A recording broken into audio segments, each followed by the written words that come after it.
Thank you for that introduction, Mark. And when we talked about doing this, I absolutely said this would be a great opportunity for all of us as business leaders and government leaders. But I didn't know that he was going to put me right after the topic of putting women on the moon. That is inspiring content, and I hope I can just do as a little bit as well as Mark and Frank did.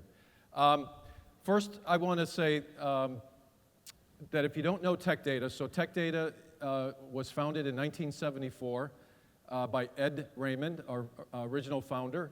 And back then, it was all about selling office supplies to businesses, and up to and including typewriter ribbons. Yes, you remember typewriter ribbons. That was a thing back in the 70s and in the 80s. Today, Tech Data has morphed into a $37 billion IT distributor. And I want to just take a moment on behalf of all of our colleagues, our board of directors, my boss and CEO, Rich Hume. Thank you for creating the platform that allowed us and has allowed us to prosper in this wonderful state of Florida that we've been in since 1974. And we turn 45 next month. So not only is that exciting, not many companies live that long, but we feel we're just kind of getting started. So thank you for all the support, and I'm very, very interested in this topic because one of the things that people ask me often is, what keeps you up at night? It's not necessarily the evolution and revolution of technology disruptions and changes in the market. It's how do we build the workforce of the future that's going to handle the transformations that are going on all around us. And so I'm going to take just a few minutes and talk a little bit about what are those transformations that are going on around us, because it creates a context for a lot of that's been discussed already around technology and people and how do we bridge the gap.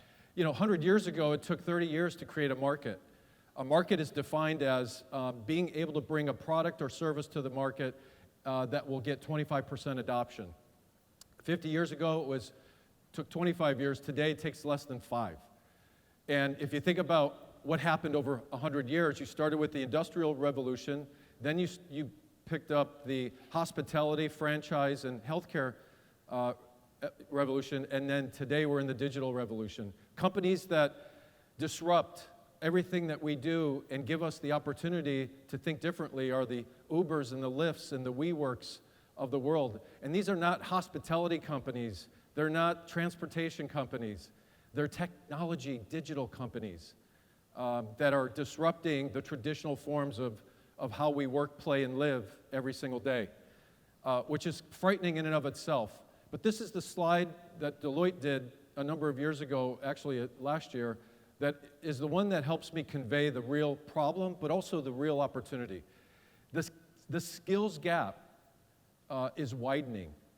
Even if you go all the way from government through business and individuals, the skills gap is widening because the rate and pace of change, of technological change, is so vast and so great. And I'm going to tell you why, I'm going to show you why that's the case, that this gap is what keeps me up at night, because what is going to be the next generation of Florida 2030 if we don't have the skills and the talent and the passion of our youngsters coming through now to help us get there?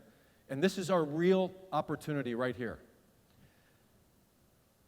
By 2030, this will be the next decade where there's going to be more technology transformation than any other decade in our history, even bigger than any one nation could impact the global economy. It's mind-boggling to think that even after all that we've come through over the last couple of decades with technology, the inventions, the innovation, that even in the next 10 years, there's going to even be an exponential amount that we haven't even been prepared for yet, but we're starting to.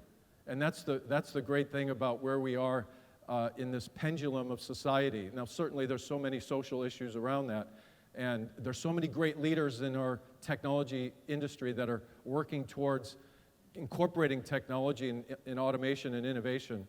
But nobody does it better than Pat Gelsinger. Pat is the CEO of VMware.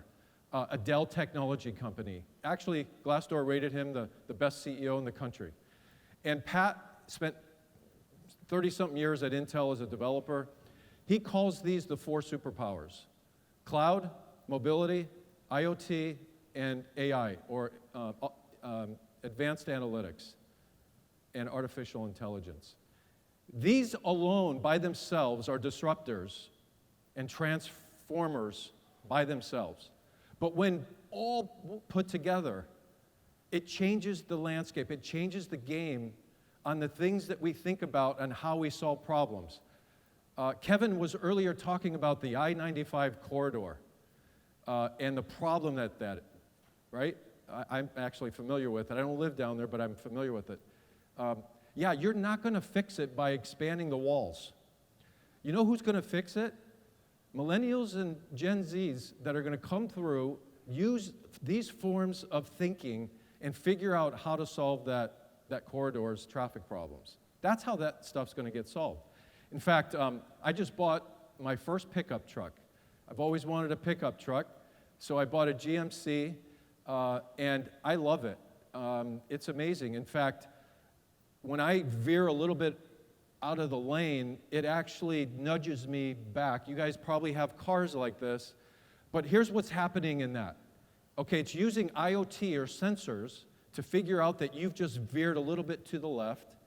It's communicating that sensor with a computer that allows the car to adjust. It's sending that data up through the cloud through mobile technology. And there's advanced analytics going on by GMC to figure out what caused that, and is that technology working, and it's creating machine learning so that someday I don't have to be in that truck. That's what's happening. All 4 superpowers are used just in that one application. It's pretty amazing. And what makes all of this possible is that now we can do all of this technology at scale. Artificial intelligence wasn't developed just recently. Artificial intelligence has been around since the 70s. We just never had compute to a level that allowed it to come to life. We never had the connectivity. We never had the access. Now we do. And it's changing the way that we think and the way that we solve problems at a phenomenal scale. And that's what's creating this vast, amazing, unique opportunity we have in front of us. And I'm so excited to see some of the content already in day one here at the forum. We're thinking, the space program and what NASA is doing, creating more bandwidth by putting satellites up. I mean, this is good. And I haven't even mentioned 5G and what that's going to do. So we as a community, in being inspired to bring the 7th or the 10th largest superpower in the world to Florida, we have to think about how this is going to affect us, and are we going to be ready for the future? Roles in 2030 don't even exist today for kids that are actually going to graduate from college at that time. The gap, the skills gap, there will be, the gig economy is actually creating all kinds of opportunities, but it's also, when you put automation and bot technology, for example, in the workplace, and I'll give you some examples at Tech Data.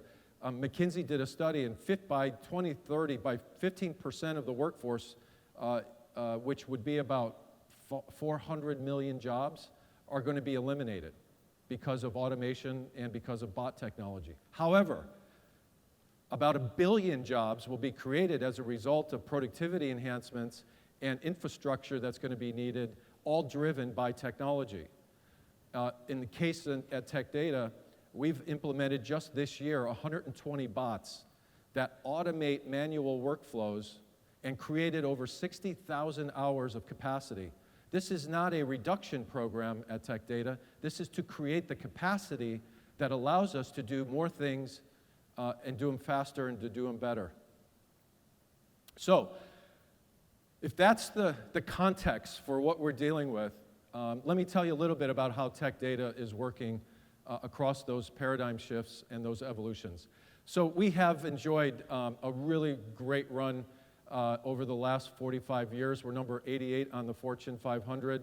We employ about 14,000, 15,000 colleagues around the globe. We're in over 70 countries. We do business in the Americas, Asia Pac, and Europe. We did an acquisition two and a half years ago from a company based in Tempe called Avnet Technology Solutions.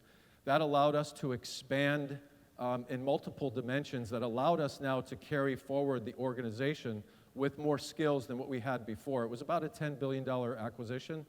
And it really actually was the cornerstone of what do we do next in light of all these disruptions. The first thing we had to do back in 2017 was to take note of the landscape around us. Even tech data, as large as we are, we're not immune from disruption. We're not immune from using technologies that help us create a different company and serve our customers in a way that we never imagined serving them before. So we had to take a checkpoint and really realize, where are we in this pendulum, in this landscape, and what's it going to take for us to go forward? We also we queried all of our colleagues, all of our employees, and we asked them for feedback, and that's called the Organizational Health Index. We queried our employees, and they told us areas of opportunity. Number one was trust. They want more trust in the organization. That was very helpful to learn. The second is the tools and the training to do the job that we're asking them to do now, which is very different than the job we asked them to do just a year or two ago. We then reestablished and refocused on our strategy. Interesting enough, our strategy is built around next generation technologies and our ability to have capabilities to bring those technologies into the market: cloud, analytics, IoT, security, and services. And they look very familiar to the 4 superpowers that I talked about before. But all of that is great if you have the skills and the talent and the ability to attract, retain, and employ the right kind of skills for the future. And that's when we made a decision to completely redo the way we think about our human capital, which is our number one asset in the company. You know, every day I wake up and I have all these openings that I can't close. It's crazy.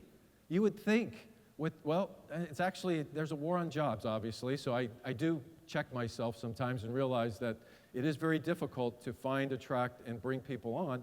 We do a great job every year. I'll hire anywhere from 1,500 to 2,000 plus people every single year in the United States. Here in Florida, we have 140 openings on average that roughly could go from 100 to 250, depending on the needs at the time. But this is my biggest challenge. And the good news is we're finding the talent. We've partnered with university, and there's one thing I could ask is that we need more partnership with university, because the millennials and Gen Zs coming out of university are amazing. They're amazing, talented individuals. And what I always talk to my leadership about is you might not find somebody that's a data scientist or somebody that's an architect, but you might find somebody that's hungry, humble, and smart. And it's our job in industry to train them and teach them. This isn't all about putting that responsibility on university. I ask university to bring us hungry, humble, and smart students, and we'll figure a way to do the rest. So as talent needs have changed, this is an interesting slide. I actually didn't know it until I started putting this presentation together. I knew that the jobs we're hiring for are very different than the ones before. But look at this. I mean, these were the most popular jobs in 2017. Today, the most in demand and the ones we're hiring for are vastly different. We're looking for the data scientists, the developers, the analysts, the architects. These are the folks that are the next dimension of where we're taking the company and line up with our strategy across the superpowers of the industry. Even kind of interesting further, if you take the technology-driven areas of need and then you map that against where the roles are, where they were, and where they're evolving to, it's quite interesting in that we're actually creating new roles. You know, I was sitting by Donna, and Donna, I hope you do get chosen to go to the moon, by the way. But Donna has an 11-year-old, and that 11-year-old will graduate from university with a role that has yet to be defined.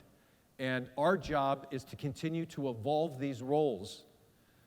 If you think about how tech data evolved over the last number of years, our roles have traditionally been the same for decades. We can't afford that anymore. We need to create the innovative roles that are going to inspire the younger generation to come work, stay in the state, stay here locally, and give us an opportunity to attract them. And I always say I want the unfair share of the smartest kids in the state of Florida. That's why we partner with all the major universities, and we have a really, really good internship program, which gives us an opportunity to get a look at what is there. And also, it gives us an opportunity for those kids to go back to school and tell them how great tech data is and that we have lots of openings. 40 to 50% of employees don't think that they're equipped to do their job. That is an absolute true case. This was a survey and a study done, but I can attest to that this is the number one thing our employees are looking for. So we embarked on a journey this past year. We invested $2 million in two key areas. Number one, I absolutely believe that in order to develop our talent, we need to have the best leadership in place. In order to have the best leadership in place, we need to invest in our leadership organization. Our goal is to increase our leadership quotient. And what that means is the ability for our leaders to follow and be guided by 7 key behaviors, all built around the concept of servant leadership. This is all about serving people, not about people serving their leader. And that is the approach that we take at Tech Data. And so we're investing millions into this program by giving our leaders a capability that then allows them to give their folks the tools. We launched our Apex Global Leadership program this year. We're taking every leader globally. It's over 1,700 leaders through this program. There's 2 tracks, and that we're almost 3/4 of the way through that. We also launched Empower, which is a platform that allows our colleagues to go on and be trained self-paced over 8,000 different courses that we make available to them to get skills that they don't have today. And of course, our mentorship programs and so many other different programs that allow us to invest in our people. And that's our responsibility to do that. We can't assume that individuals are going to take it upon themselves. We must invest in our teams. We also invest rigorously in driving our culture at Tech Data built around shared values. This is how we wake up and how we represent ourselves every single day, internally and externally, by these 5 key shared values. When I ask folks at Tech Data, what do you think about our culture? They say it's a family culture. So even though we were built out of a family structure many decades ago, we've been able to preserve that, which I think is really important for the quality of our individuals as well as attracting new.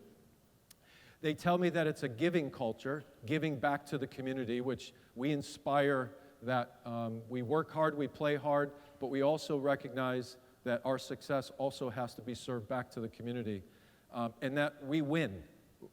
Having a winning culture inspires innovation, inspires thinking, and that's what we like to inspire and drive within the culture of Tech Data. And when you put all of that together, the training, the strategy, the shared values, the way we come to work every day and compete and win, and as we interrogate these superpowers and how do we bring them into the organization for our next generation of success, all of that together produces results. We've been on a 2-year transformation journey.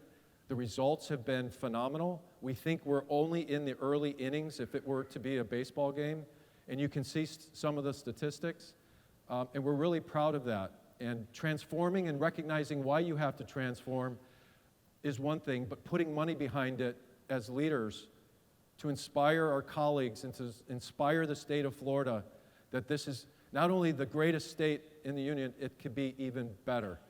And we're excited about that because obviously as a public company, we're measured in a different way.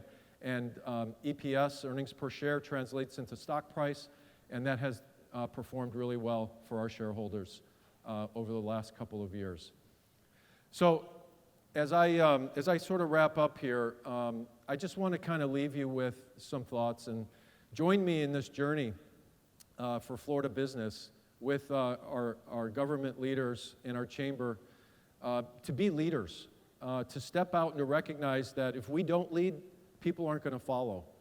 We need to innovate, and we need to not only innovate using the superpowers of technology, which it's great to hear so many applications are being applied here in our state, but we need to take advantage of that in our own businesses and in our own ways of working. And it doesn't just have to be the technology, it could be the reinventing of the way we work and the way that we approach things. I love that I-95 challenge because I don't think it's going to get resolved in the conventional way that our thinking would always lead us to. It's going to get resolved using some combination of the superpowers, and our ability to innovate is going to be really important. And I ask each and every one of you to transform with us. It's required. We just simply can't keep doing the things that we've done the same way, or we're going to get disrupted ourselves. And if we can come together as a community, I really do believe 2030 is well within reach. I think the state of Florida has a great foundation, and I look forward to building the future with each and every one of you. So thank you for your time today.